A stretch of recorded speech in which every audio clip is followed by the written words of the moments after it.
आज का कहानी है importance of time in Hindi. एक गांव में 3 लड़के रहते थे। राम, श्याम और राजू। तीनों के पिता काफ़ी अमीर थे। तीनों का बचपन बहुत अच्छे तरह से गुजरा था। उनके माता पिता कभी भी उनकी कोई भी मांग को अनदेखा नहीं करते थे।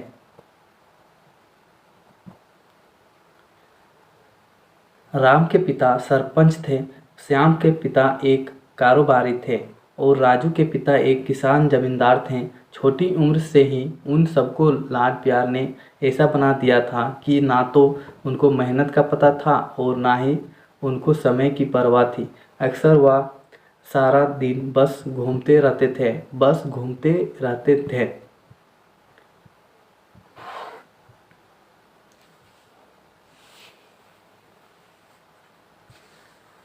नशे और अन्य भोगविलास में डूबे रहते थे, जिससे उनके गांव वाले भी दुखी थे। सरपंच और बड़े लोगों के बच्चे होने के कारण उनकी कोई शिकायत कर पाने की हिम्मत नहीं कर पाता था, जिससे उनका मनोबल और बढ़ गया था।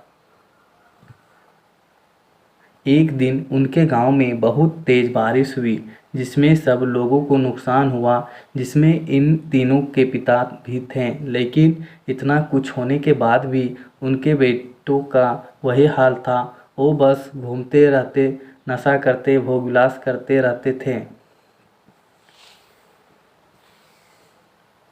माँ बाप काफ़ी चिंतित रहा करते थे। ये तीनों भले ही कितने गंदे थे, लेकिन इन तीनों के अंदर एक खास बात थी जिसकी पहचान किसी को नहीं थी और उनको खुद को भी पता नहीं था। राम एक बहुत अच्छा नेता प्रतिपक्ष था, क्योंकि अपने पिता के पास रहते हुए उसको इसका काफ़ी ज्ञान हो गया था, क्योंकि उसके पिता सरपंच थे। श्याम भी इस तरह से बिजनेस की समझ रखता था, क्योंकि उसके पिता एक कारोबारी थे और राजू खेती का काम जानता था, क्योंकि उसके पिता जमींदार थे। पर अपनी गलत कामों की वजह से उन सब ने अपने इन टैलेंट पर ध्यान ही नहीं दिया, जो कि उनकी सबसे बड़ी कमजोरी थी। इस तरह से इनकी बदमाशियों को देखकर इनके पिता उन्हें सीख देने को सोचे। तीनों पिताओं ने आपस में बात करी और उसका एक हल निकाला। तीनों पिताओं ने अपना अपना काम अपने अपने बेटों को सौंप दिए, जिससे उनको समय की कदर का पता लग सके। तीनों के पिता ने एक वसीयत बनाई, जिसमें ये लिखा था कि 1 वर्ष के अंदर इन तीनों को 10 लाख रुपए कमा कर देने होंगे, जो बिना किसी गलत काम करके कमाए गए हो, और तीनों को अलग अलग स्थान पर रहना था। इन तीनों को 5-5 लाख रुपये भी दिए गए, ताकि उनको अपना काम स्टार्ट करने में दिक्कत ना हो। पहले तो सब खुश हो गए कि हम अब आज़ाद हो गए, हमको पैसे मिल गए, और ऐसा सोचकर कि इन्होंने फिर से काफ़ी समय मौज मस्ती करने में लगा दिया। इस तरह से 6 महीने बीत गए और इनका काफ़ी सारा नुकसान भी हुआ। फिर एक दिन अचानक उनको एहसास हुआ कि अगर हम शर्त हार गए तो हम अपनी अपनी जायदाद खो बैठेंगे। धीरे धीरे उनकी चिंता बढ़ने लगी। एक दिन वो इसी उधेड़ धुन में एक पार्क में बैठे थे और कुछ डिस्कस कर रहे थे कि उनको एक छोटी सी लड़की मिली। वो फूल बेच रही थी और साथ में पढ़ भी रही थी। तीनों लोग उस लड़की के पास में गए। तभी राम ने लड़की से बोला, बेटी आपकी उम्र क्या है? तो लड़की ने जवाब दिया कि मैं 12 साल की हूँ। अंकल, इतना सुनते ही राम ने आचार्य से पूछा कि आप इतने छोटे होकर के खेल नहीं रहे हो? इस पर लड़की ने जवाब दिया कि मेरे पापा अब इस दुनिया में नहीं है और माता बीमार रहती है, इसलिए मैं ये काम करती हूँ। ये सुनकर राम ने अपना पर्स निकाला। उसके पास जो भी पैसे बचे थे वो उस लड़की को देने लगा। उसके बाद लड़की ने बोला, अंकल आप भी फूल ले लो, मुझे बहुत खुशी होगी, क्योंकि मैं अगर आपसे फ्री में पैसे ले लूँगी तो फिर मेरा पढ़ाई में मन नहीं लगेगा, मैं काम चोर बन जाऊँगी, क्योंकि यही समय है जिस समय में अपना भविष्य लिख सकती हूँ। राम ने उस लड़की से सारे फूल ले लिए और तीनों घर लौट आए। उस फूल वाली लड़की का उन तीनों लड़कों पर बहुत गहरा प्रभाव पड़ा।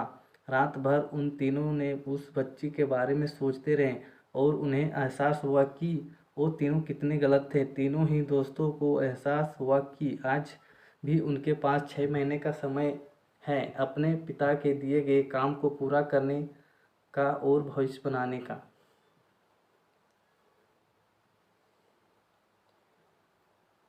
इसी दौरान सब ने सोचा कि अगर बचे हुए समय का सही उपयोग करें तो अभी भी बहुत कुछ किया जा सकता है। इस तरह बाकी दोस्तों ने भी सोचा और दूसरे समय में आकर काम तलाशने लगे, पर उनके शर्त में एक शर्त ये भी थी कि उनको जो भी काम करना है वो अपनी पहचान बताए बिना करेंगे, जिससे ये साफ था कि उनको काम नहीं मिला। और जब काम नहीं मिला तो उन्हें सोच लिया तब वो अगर कुछ भी करेंगे तो अपने गांव में जाकर ही काम करेंगे। भले ही उनके पिता कुछ भी सोचे, लेकिन फिर भी अपने गांव में जाएंगे और अपने गांव में कुछ नए काम करेंगे, भले ही उनको अपने पिता की वसीयत ना मिले। तीनों लड़के अपने गांव में फिर से आए और अपने अपने पिताओं से जाकर के मिले और उन्होंने अपने अनुभव के बारे में बताया और बोला कि वो आगे से ऐसे गलती नहीं करेंगे और वो उन्हें माफ़ कर दें।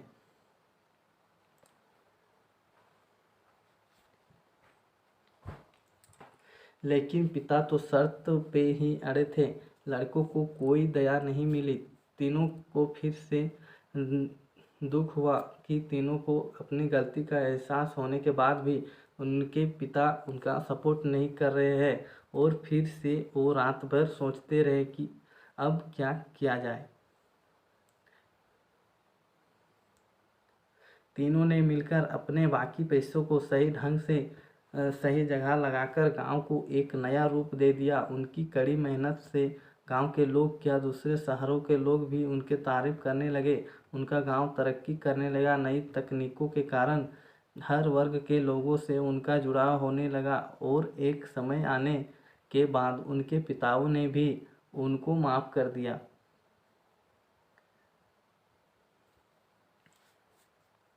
इस तरह से दोस्तों उन तीनों को समय की कीमत का अंदाज़ा हुआ कि पहले वो कितना समय बर्बाद कर रहे थे, लेकिन जब से उनको समय की कीमत का अंदाज़ा हुआ तब से उन्होंने समय को बर्बाद नहीं किया और काम करके पैसा कमाया, नाम कमाया और ये सीखा ईमानदारी से ज़िंदगी कैसे जीते हैं। दोस्तों कुल मिलाकर कहने का मतलब यही है कि आप सभी का समय को बर्बाद ना करें। अगर ये समय आपके हाथ से निकल गया तो कुछ नहीं कर सकते हैं। और हाँ, समय के पास इतना समय नहीं है कि वो आपको दोबारा समय दे सकें।